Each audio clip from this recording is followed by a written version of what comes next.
দিন পাৰ হৈ গৈ আছে বাপেকজন বৃদ্ধ হৈ গৈ আছে কণমানিটো ডাঙৰ হৈ আহি আছে মই সংস্কাৰৰ ওপৰত কথা কৈ আছো বুঢ়াজনৰ নাৰ্ভৰ প্ৰব্লেম আহিল হাত কঁপিবলৈ ধৰিলে তেওঁ অন্ন গ্ৰহণ কৰোঁতে মুখলে কম যায় এই কাপোৰে কানিয়ে পৰে বোৱাৰীকে গিৰিয়েকক এদিন আকৌ ক'লে হেৰা এই তোমাৰ দেউতাৰ লগত আৰু মই ভোজন কৰিব নোৱাৰো কিয় মোৰ ঘিণ লাগে এই মানুহটোৱে গোটেই কাপোৰে কানিয়ে পেলায় এনেকৈ কেনেকৈ খাম এটা কাম কৰা এওক ভোজন আমি তাতেই দি দিম ভিতৰলৈ আহিবলৈ মানা কৰা আৰু সেইজন ল'ৰাই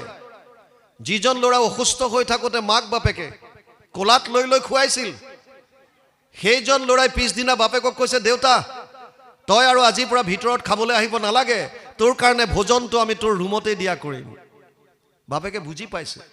মোৰ ল'ৰাই লাহে লাহে মোক ভিতৰৰ পৰা বাহিৰলৈ উলিয়াই আছে কিন্তু হ'লেও ক'লে যে উপায় তই ঠিক কথাই কৈছ হ'ব দে মইনো খাওঁ কিমানকেইটা ইয়াতে দিবি তাকে খাম দিন আগবাঢ়িছে কণমানিটো ডাঙৰ হৈ আহি আছে 5 বছৰ বয়স হ'ল আৰু এটা ডাঙৰ পাৰ্টি পাতিলে বাৰ্থডে পাৰ্টি আজিকালি আমাৰ অসমীয়া সমাজতো জন্মদিন কমে পাতে সবে বাৰ্থডে পাৰ্টিয়ে পাতে তেওঁলোকে ক'লে যে বাৰ্থডে পাৰ্টি আজি আছে আমাৰ লগত ডাঙৰ ডাঙৰ অফিচাৰ আহিব বোৱাৰীয়েকে শহুৰেকক শুনাই দিলে দেউতা আজি আমাৰ লগৰ অফিচাৰবিলাক আহিব যেতিয়ালৈকে পাৰ্টি চলে আপুনি ৰুমটোৰ পৰা বাহিৰলৈ যাতে নোলায় মানে আপোনাক চিনাকি দিবলৈ লাজ লাগিব ইনডাইৰেক্টলি ক'লে আপুনি ৰুমটোৰ পৰা বাহিৰলৈ যাতে নোলায় বুঢ়াজনে ক'লে হ'ব আই মইনো বাহিৰত গৈ কি কৰিম হ'ব দে মই ৰুমটোতে সোমাই থাকিম 5টামান বজাতে ৰুমত সোমাল সন্ধিয়া 7টামান বজাৰ পৰা পাৰ্টি আৰম্ভ হ'ল ডিজে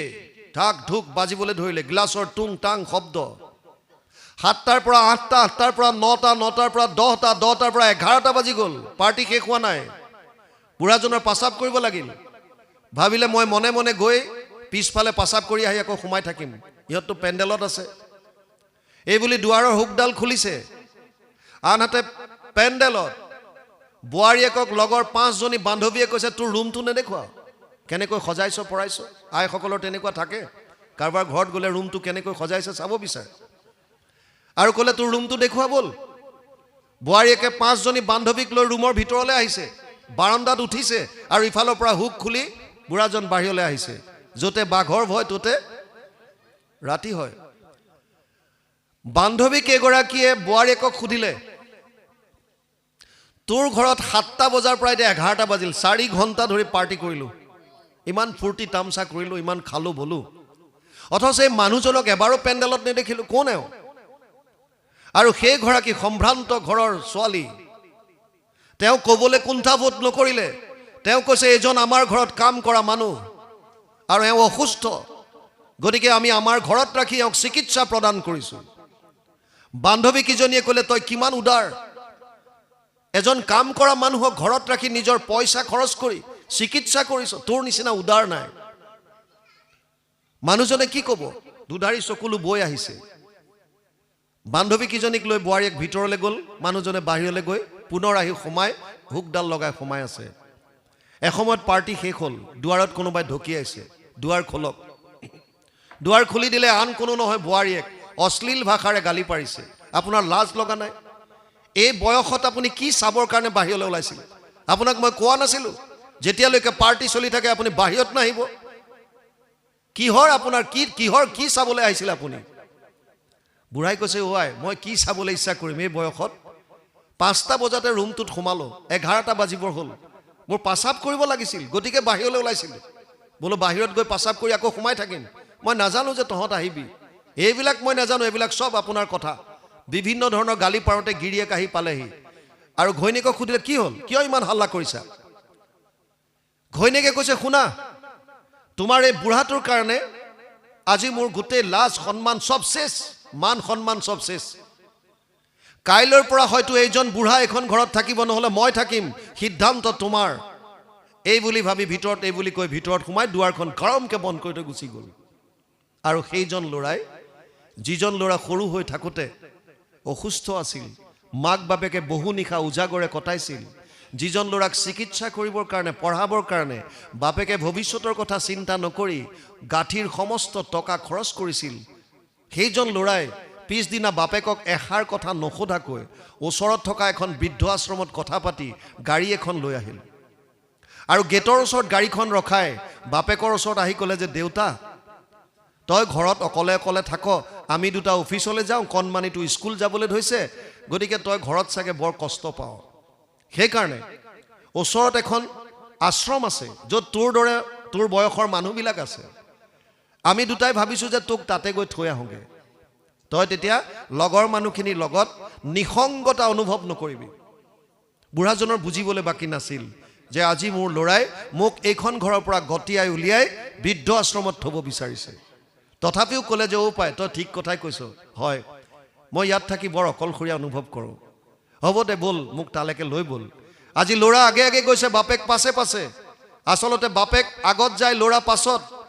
সদায় নিজৰ সন্তানবিলাকে ল'ৰাবিলাকে বাপেকক ৰোল মডেল বুলি ভাবে হিৰো আৰু ছোৱালীবিলাকে মাকক হিৰোইন কিন্তু আজি উল্টা হৈছে পিতেক আগত গৈছে বাপেক পাছত আৰু পিতেকে ক'লে বাট দেখুৱাইছে বৃদ্ধ আশ্ৰমলৈ গেটৰ ওচৰ পালেগৈ বুঢ়াজনে ভাবিছে আৰু এটা খোজ গেটৰ বাহিৰত যদি মই ৰাখোঁ এই ঘৰখন চিৰদিনৰ কাৰণে মোৰ পৰ হৈ যাব যিখন ঘৰ মই কষ্টৰে বনাইছিলোঁ যিখন ঘৰলৈ মই মানুহজনীক আনিছিলোঁ যিখন ঘৰত থাকি এটা সন্তান পোৱাৰ কাৰণে ক'লে যোৱা নাই কাক আৰাধনা কৰা নাই যোনে যি কৈছে চব কৰিছিলোঁ আৰু সেইটো ল'ৰাই আজি মোক বৃদ্ধ আশ্ৰমলৈ লৈ যাব বিচাৰিছে আৰু এটা খোজ আগবঢ়াই দিলে মোৰ চব শেষ পিতেকক ক'লে উপায় মই গম পাইছোঁ তাতো মই নিজকে অকলশৰীয়া অনুভৱ কৰিম কাৰণ আপোন বুলিবলৈ মোৰ তাত কোনো নাথাকিব তই এটা কাম কৰ তোৰ মাৰে মোক এখন এৰী চাদৰ দিছিল মোৰ থকা ৰুমটোৰ আলনাডালত এখন এৰী চাদৰ আছে যা তই এৰী চাদৰখন লৈ আহগৈ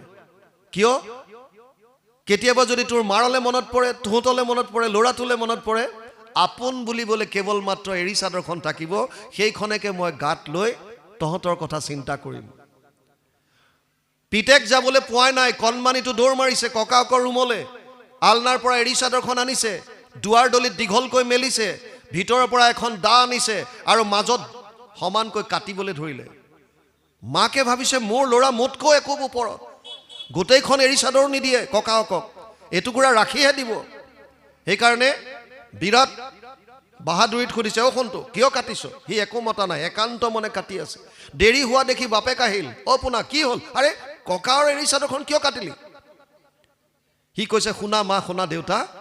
মই যিটো দেখিছোঁ আমাৰ ঘৰত এখনেই এৰী চাদৰ ককাৰখনেই আৰু দ্বিতীয় এখন নাই যদি মই গোটেইখন এৰী চাদৰ আজি ককাৰ লগত দি পঠিয়াওঁ তেতিয়া যিদিনা মই তোমালোক দুটাক বৃদ্ধ আশ্ৰমলৈ পঠিয়াম তোমালোকৰ লগত কি দিম সেইকাৰণে এটা টুকুৰা মই সেইদিনাৰ কাৰণে ৰাখিছোঁ যিদিনা তোমালোক দুইটাক মই বৃদ্ধ আশ্ৰমৰ বাট দেখুৱাই দিম यद्यद आचरति श्रेष्ठ